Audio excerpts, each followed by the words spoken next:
Boa noite a todos. Que as bênçãos de Jesus nos envolva, nos abençoe, agora e em todos os instantes das nossas existências. Hoje nós vamos iniciar as nossas reflexões, lembrando da alegria, do carinho com que nós nos reencontramos. Essa casa é uma das casas, muitas casas, né, que nos acolhem e nos oferecem a oportunidade de relembrarmos a doutrina espírita, os ensinamentos de Jesus. Hoje nós vamos iniciar o nosso bate-papo, as nossas reflexões, lembrando uma história, como sempre, as nossas histórias são conhecidas de alguns ou de todos, mas nós vamos usar mesmo assim, como pano de fundo para começar o nosso bate-papo. Existia uma empresa. Nessa empresa, o corpo gerencial, gerentes, era composto de 12 pessoas, cada um no seu departamento, cada um na sua repartição, na sua divisão de trabalho. Um dia o diretor da empresa reuniu todos e convocou. Neste sábado, nós vamos fazer uma reunião diferente, uma atividade diferente.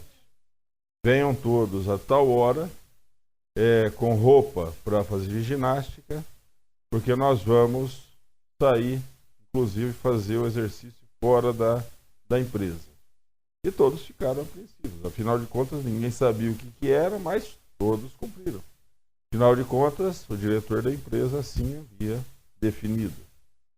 E no sábado, horário aprazado, o diretor chegou lá, todos os gerentes estavam, mais os auxiliares, mais os assistentes, colocaram todos num veículo e foram para o campo. Foram para um lugar distante, na zona rural, onde passava um rio. E ali o diretor, falou assim, bom, eu vou determinar para vocês uma tarefa. Essa tarefa consiste em atravessar este rio do lado de lá, daqui para lá. O rio era um rio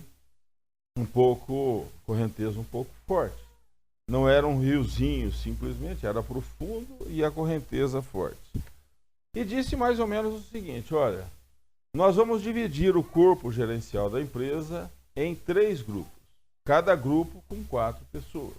Grupo A, grupo B, grupo C.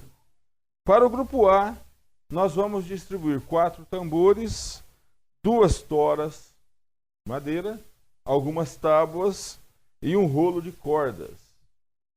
Para o grupo B, nós vamos distribuir 2 tambores, uma tora e um rolo de barbante. E para o grupo C, nós não vamos distribuir nada. Vocês se viram. Vocês vão ter que atravessar do outro lado. Eu volto daqui 3 horas, que é quando o tempo de vocês termina. E assim foi. Ficaram ali os assistentes, foram dados colete para que eles não sucumbissem na correnteza. Era um rio com uma correnteza um pouco forte. E aí eles começaram. Os grupos começaram a trabalhar separadamente. O grupo A, que recebeu mais recursos, mais elementos, já construiu ali uma jangada. Depois de 40 minutos, a jangada estava mais ou menos pronta, meio na base do improviso, e eles gastaram mais 40 minutos para atravessar do outro lado do rio.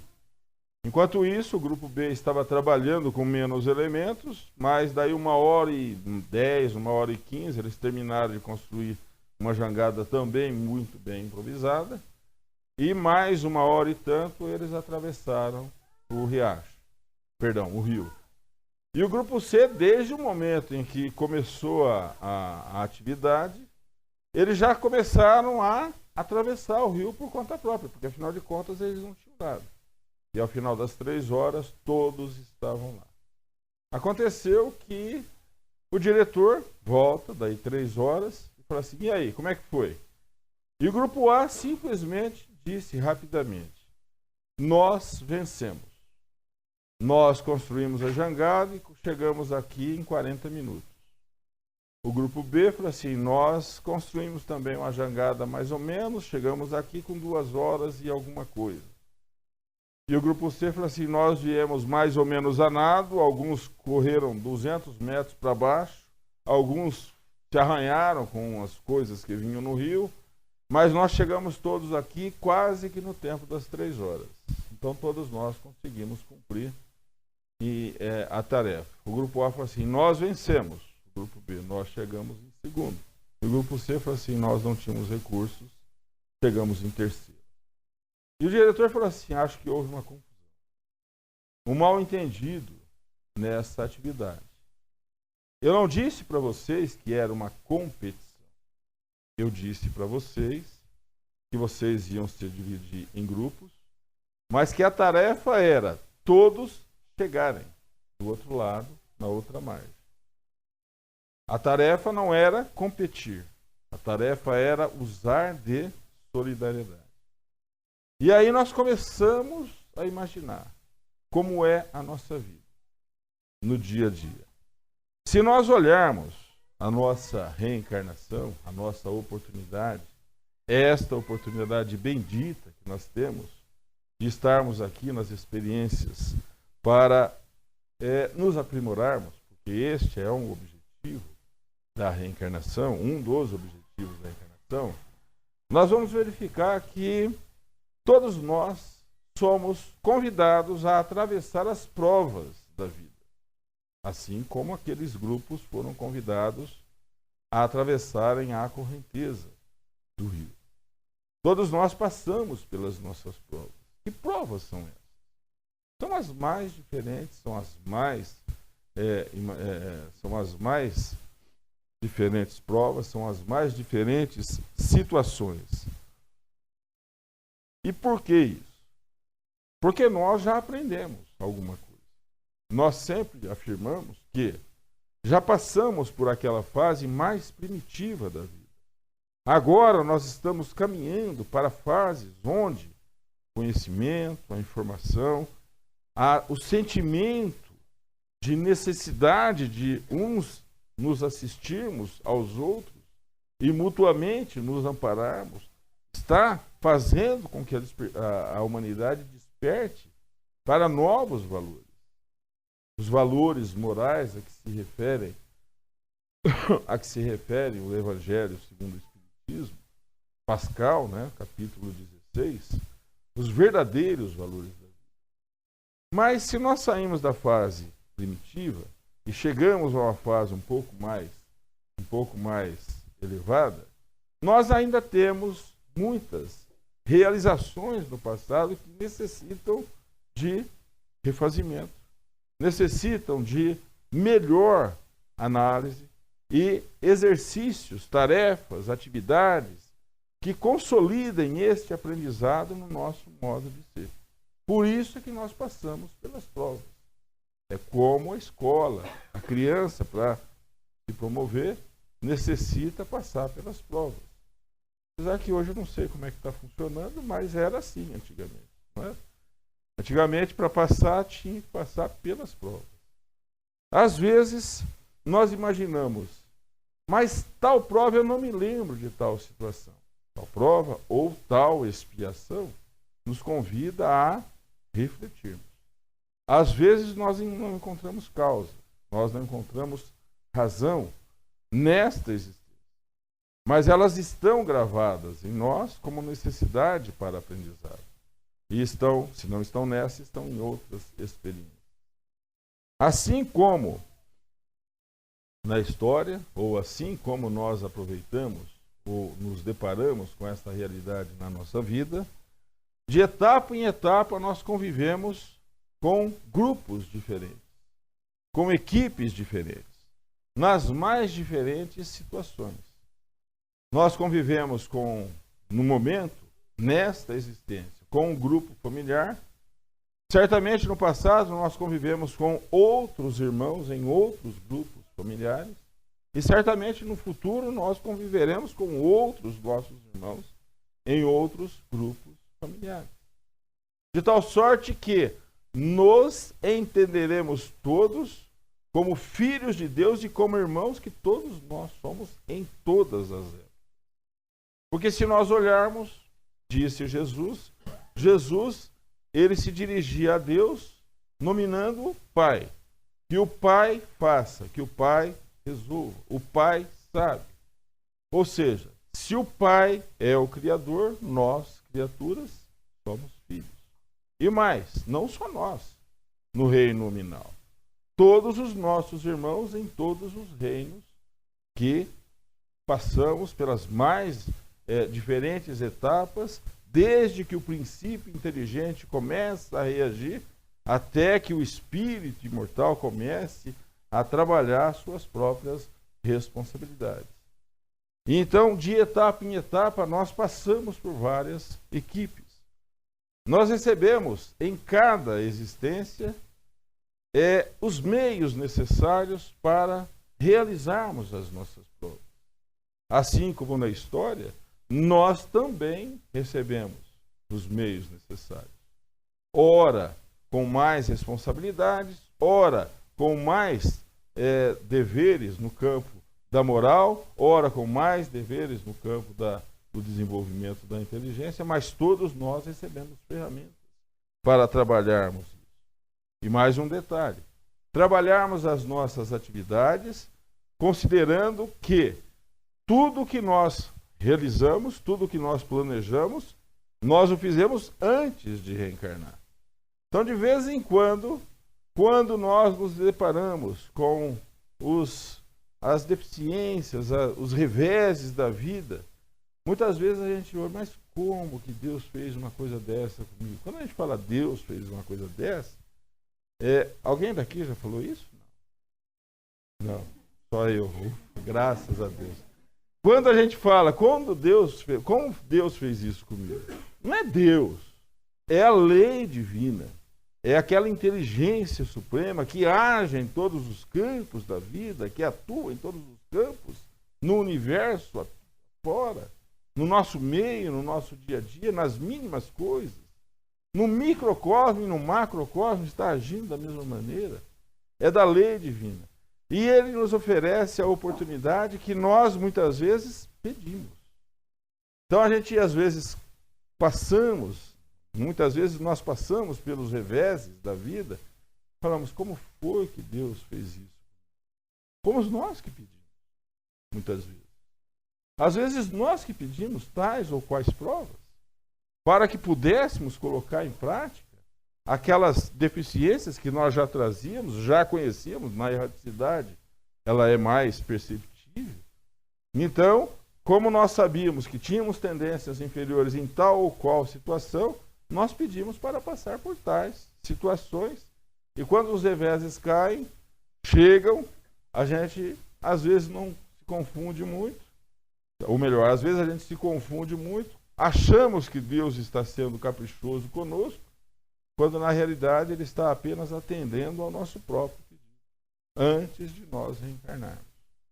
Tem um amigo nosso que fala assim, o Pai não atendeu, o Criador, Deus, não atendeu o meu pedido de ontem de manhã.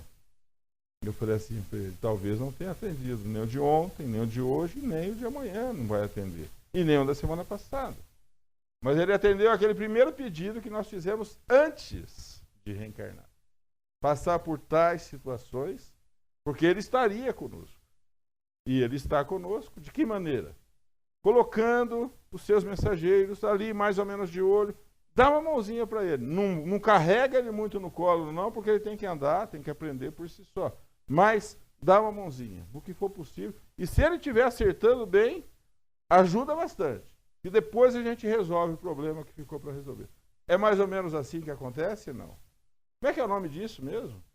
Quando a gente está acertando bastante, e aí a gente para de passar pelos reveses, pelas chateações da vida, e as coisas vão às mil maravilhas, com os tropeços, com os problemas do dia a dia, mas as coisas vão caminhando bem. E aí a gente deixa para resgatar a prova, ou aquela expiação, mais adiante. Como é que chama isso mesmo? Exatamente. Todo mundo respondendo mentalmente. Isso chama moratória. Quando nós estamos acertando, A lei divina fala assim, opa, deixa ele continuar acertando. Mais adiante a gente volta naquele probleminha que ele ainda tem para resolver. Não é assim? E nós não estamos nessa experiência física para competirmos, para chegarmos na frente de ninguém. Se nós agirmos com solidariedade, o caminho, a jornada será muito mais fácil se nós nos entendermos. Os benfeitores amigos nos falam de solidariedade e tolerância. Porque a gente tolera muita coisa. Ou não? Mais ou menos. Depende do dia, depende da hora, depende do interesse que se está trabalhando. Se é aquele que não nos atinge, não. Agora, se é aquele que nos diz respeito e muitas vezes contradiz com aquilo que a gente quer, a gente fala, aqui não. Aqui não. É isso? Onde está a tolerância nesse caso? E como nós vamos agir com solidariedade se nós não nos predispormos a trabalharmos juntos? Na questão número 132 do Livro dos Espíritos, Allan Kardec pergunta aos benfeitores espirituais: qual o objetivo da encarnação dos espíritos? Passarmos pelas provas, passarmos pelas expiações, cumprirmos a nossa parte na obra da criação e nos aperfeiçoarmos, progredirmos. Nos dias atuais, nós vivemos uma época um pouco confusa, porque nós conhecemos esses objetivos. Nós, espíritas, sabemos que estes objetivos foram traçados, foram previamente organizados, trabalhados. Quando a nossa reencarnação foi planejada, nós participamos tudo ali. Mas quando a gente chega aqui na prática, o que acontece? A gente começa a ver tanta coisa, fala assim, mas todo mundo faz de outra forma, todo mundo faz assim, todo mundo faz assado. Se a gente pega o noticiário, a gente fica mais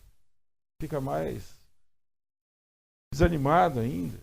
Se a gente pega as situações que nos envolvem, tocante àquilo que dá ibope. Eu falo que dá ibope porque se nós pegarmos o noticiário, seja ele escrito, seja ele televisionado, o falado no rádio, o mesmo aquele na internet que a gente vai acompanhando ao vivo e a cores, a gente desanima. Mas isso é o que dá ibope. O que não dá ibope não sai no jornal. Só sai nas revistas especializadas, nos editoriais especializados. E ali nós vamos encontrar uma grande gama de realizações que ninguém fica sabendo ainda. E as pessoas ainda não fazem ideia, as pessoas não fazem ideia do progresso que nós estamos realizando. Não há razão, muitas vezes, para ficarmos desanimados. Então, nós vamos alcançando esse progresso. Na questão número 799 de O Livro dos Espíritos, Allan Kardec pergunta: de que forma o Espiritismo pode contribuir para o progresso? E os benfeitores amigos dizem: destruindo o materialismo. Opa, espera um pouquinho. Nós vivemos num mundo material, correto?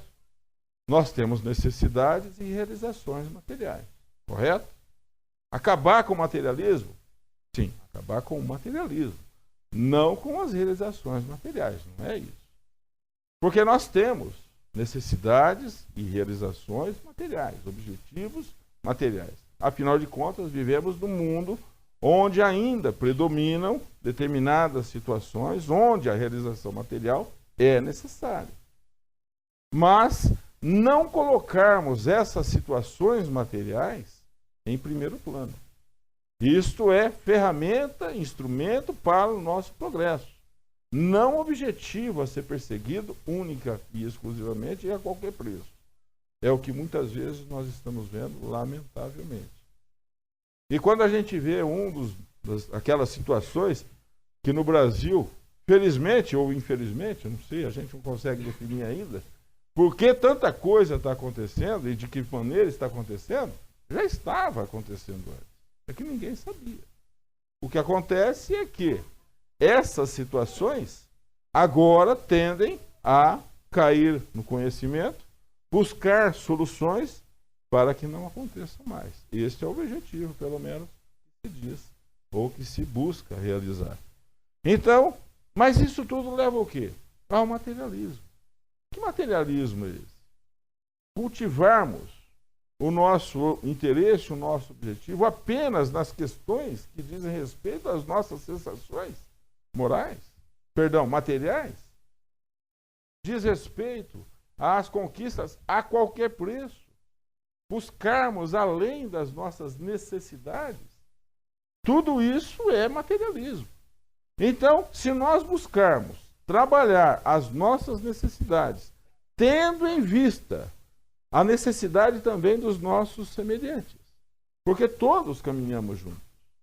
E não há entre nós ninguém que não necessite um do outro. Às vezes a gente fala assim, por que nós não conseguimos, já falamos isso aqui, por que nós não conseguimos ser plenamente felizes? Primeiro, porque o planeta não nos proporciona essa possibilidade de sermos plenamente felizes.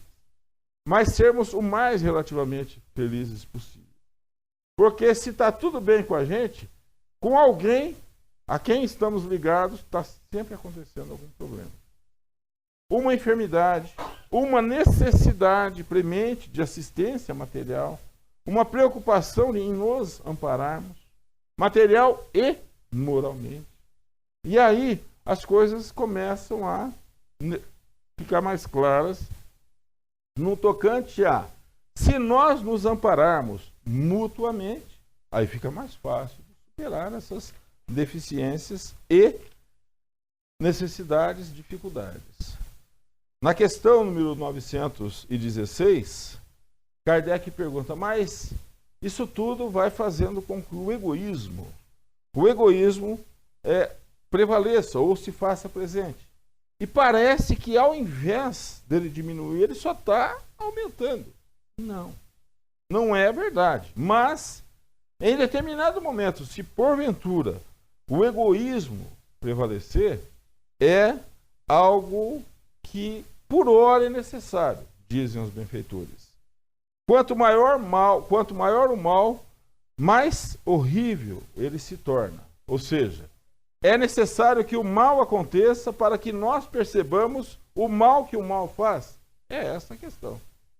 Então nós, às vezes, ficamos desatentos e não nos damos conta que a ação do nosso irmão, desorientado, desavisado, desatento, se nós não tomarmos conta com a nossa vigilância e a nossa ação, será também o nosso ato de amanhã. Ou até o nosso ato do dia a dia, sem que nós não percebamos disso, porque todo mundo faz. Todo mundo faz e a gente acha que é certo. É necessário que isso aconteça. Ele pergunta na questão número 784. A perversidade do homem ainda é uma realidade. E os benfeitores respondem, engano seu. Não é a perversidade que prevalece. Mas, naquela época do livro, da edição do livro, ainda existia. Hoje existe muita perversidade. Existe muita maldade. Mas não é isso que vai prevalecer. Olhe bem o conjunto, eles dizem. E aí nós começamos a olhar o conjunto. E existe uma frase que os benfeitores amigos em algum momento deixaram impressa, que diz mais ou menos o seguinte: nunca houve na face da terra tantas pessoas trabalhando em benefício de tantas outras pessoas como nos dias de hoje. E aí a gente vai falar assim, mas é isso? É exatamente isso. Se nós olharmos na nossa cidade, que está bem próximo de nós, nós vamos encontrar grupos, os mais variados, socorrendo mutuamente os necessitados.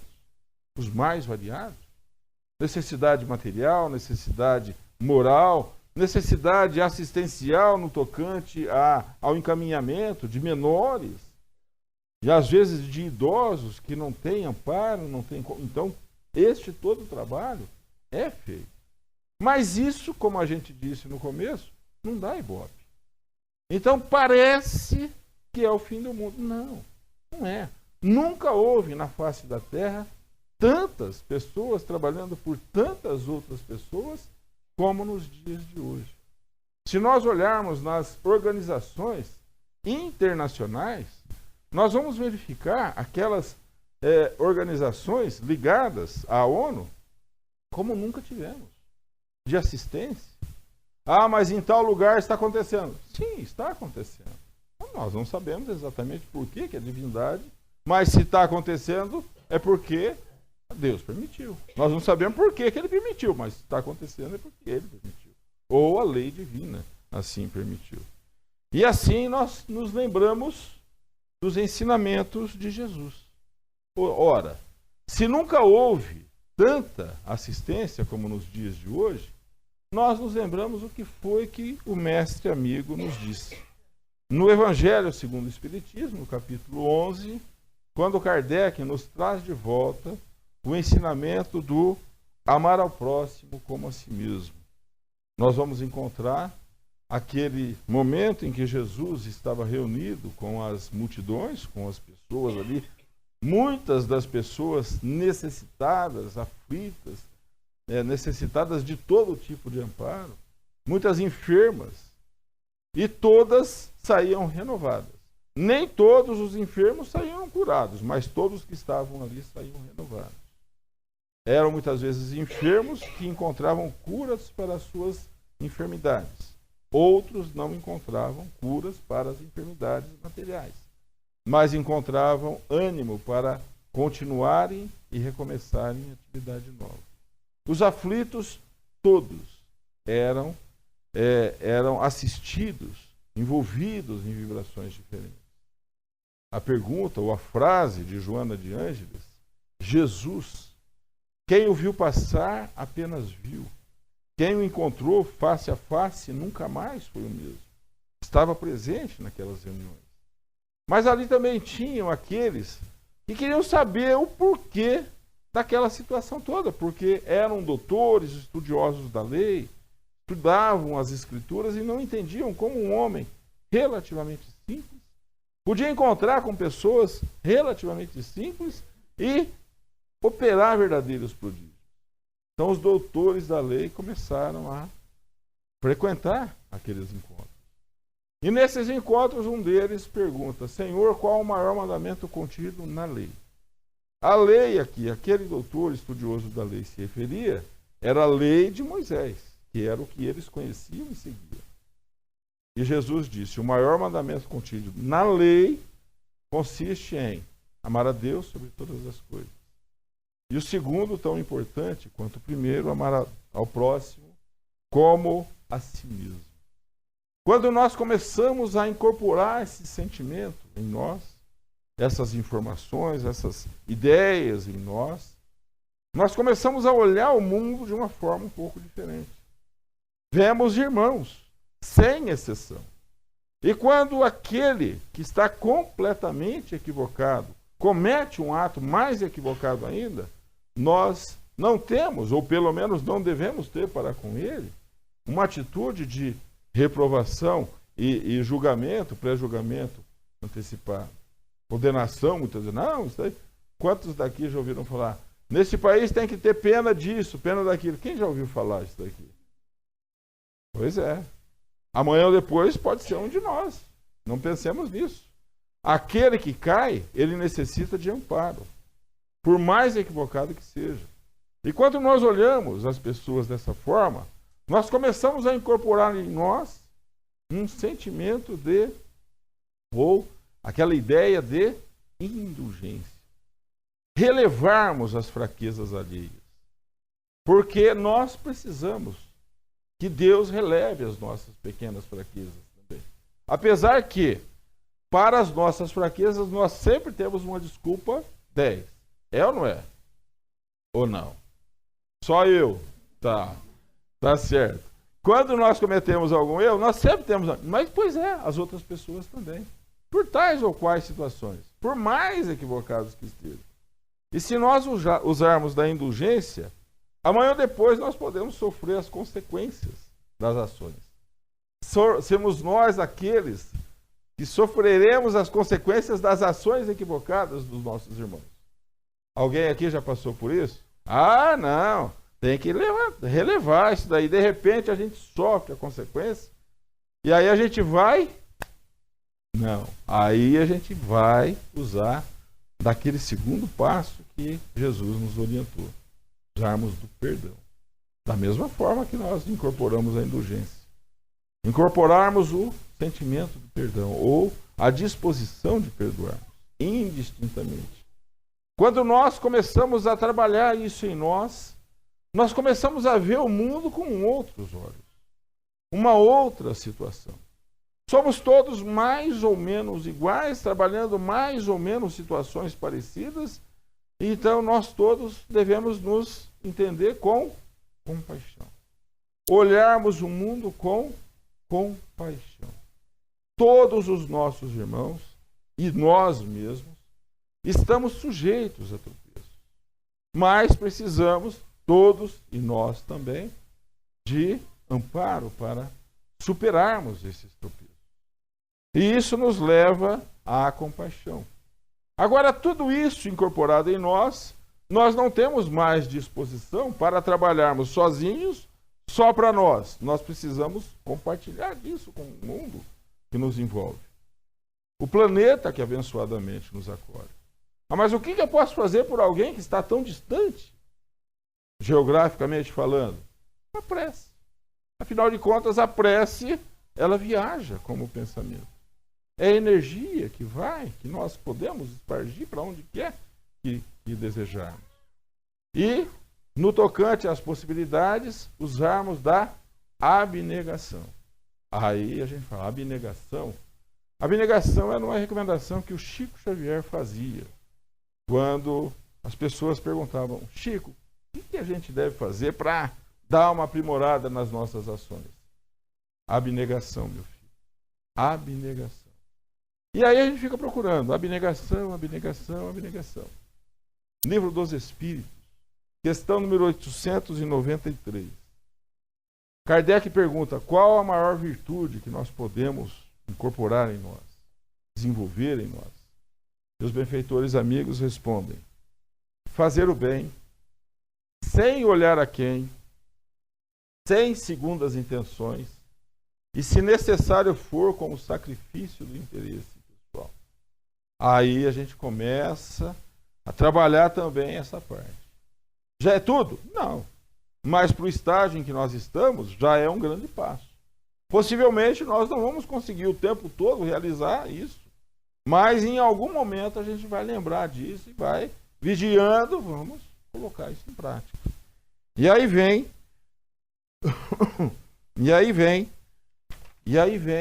um ensinamento. Abnegação. Nós temos algum exemplo? O exemplo sempre é Jesus. Né? Sempre. O exemplo sempre presente de todas as épocas é Jesus. Mas nós vamos procurar entre aquelas pessoas abnegadas, entre aquelas pessoas que são compassivas, entre as pessoas que relevam as situações, os pequenos tropeços das pessoas, nós vamos encontrar as mais diversas pessoas. No nosso meio familiar, no nosso meio social.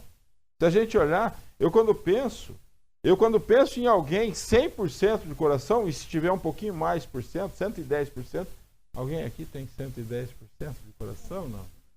É muito, né? Uma vez um amigo nosso falou, não, eu estou 110%. Eu falei assim, 110%? Que bom. Mas quando eu não penso nas pessoas distantes. Nós pensamos nas pessoas simples e próximas. Por exemplo, nossos pais, nossos avós, as pessoas que nós conhecemos. De vez em quando dá uma tropeçada, não tem problema. De vez em quando dá uma tropeçada, mas, no geral, o resultado foi sensacional. Imaginemos os nossos avós. Uma época muito diferente do que a que nós estamos vivendo. Uma época sem muitos recursos, como os que nós temos nos dias de hoje. E nos encaminharam, foram fazendo com que as coisas acontecessem. nós fomos superando esta ou aquela dificuldade.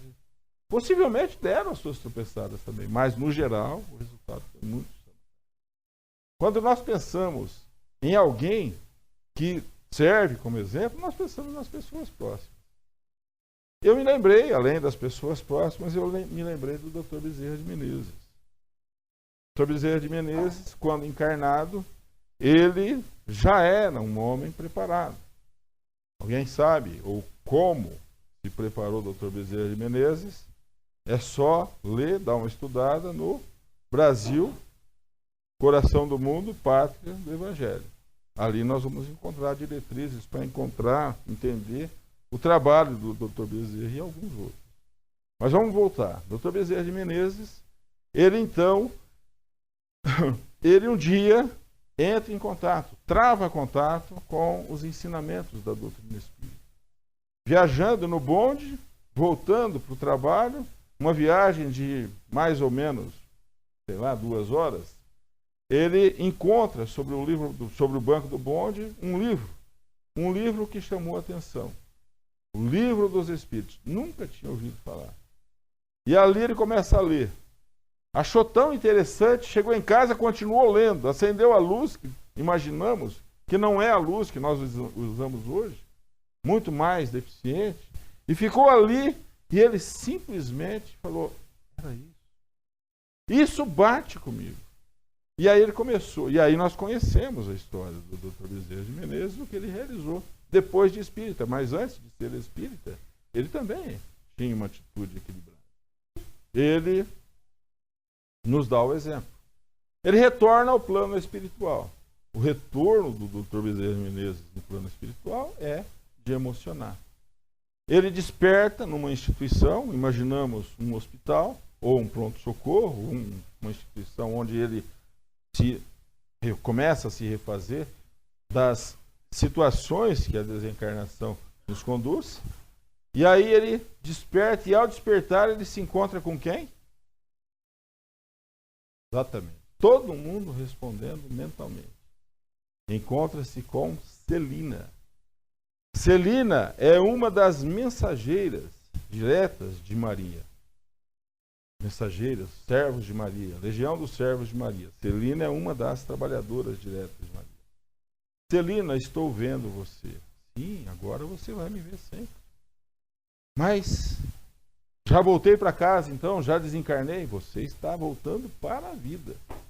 E aí ele começa a ouvir uma conversa, porque nós, quando estamos na convalescência, ou estamos nos reunindo para visitar um familiar, um doente, nós guardamos silêncio, não é isso? Mais ou menos. É isso, Sérgio? Lá no hospital, a gente guarda silêncio, não faz barulho. E ele começou a ouvir aquele converseiro. Falei, mas o que é isso? Ele falou assim, não, vem aqui que você vai ver. E abre a janela, imaginamos, né? Abre a janela e aquela multidão. Eu falei, mas quem são esses? Ele falou assim, esses são aqueles a quem você ajudou pessoalmente ou ligados àqueles a quem você ajudou. E vieram te recepcionar na vida espiritual. Muitos estão encarnados. Estão aqui acompanhando os desencarnados, acompanhados pelos desencarnados. E aí ele continua trabalhando no plano espiritual. Quando ele completa 50 anos de desencarnação, nova assembleia se realiza. Ramiro Gama conta esse episódio no livro Lindos Casos de Bezerra de Menezes. 50 anos de desencarnação do Dr. Bezerra de Menezes, nova assembleia se realiza. Ali, vários espíritas encarnados, inclusive, participando.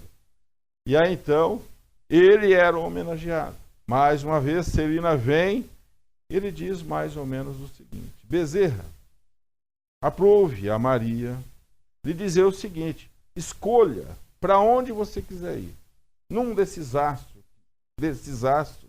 para onde você quiser ir, você será franqueada. A sua passagem, a sua ida será franqueada. E ele pensa um pouquinho e fala, mas eu desejo, se me for permitido, permanecer se necessário, mais 50 anos, ou o tempo que for necessário, no planeta que nos acolhe, enquanto houver pessoas sofrendo, enquanto houver pessoas necessitadas de amparo. Celina sobe, imaginamos que ela sobe, que ela vai, traz depois a mensagem de Maria, seu pedido foi aceito. Você permaneça na terra do cruzeiro, enquanto houver necessidade ou enquanto houver. Isso é solidariedade.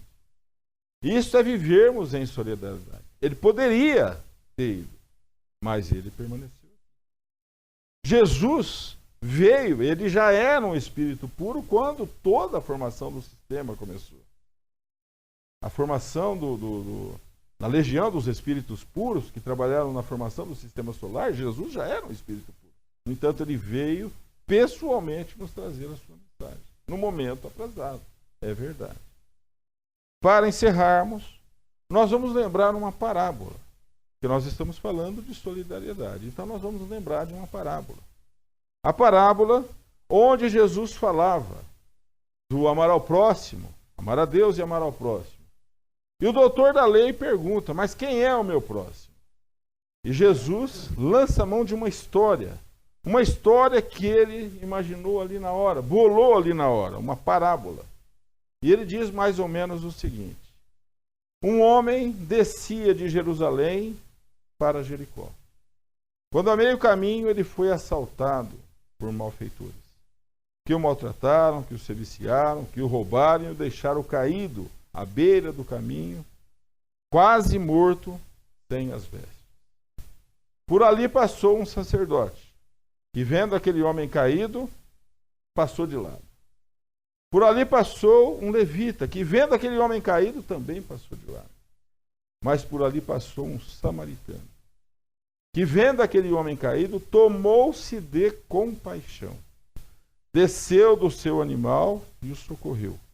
Aplicou azeite às suas feridas, colocou-o sobre o seu animal e o levou a uma estalagem próxima. Cuidou dele.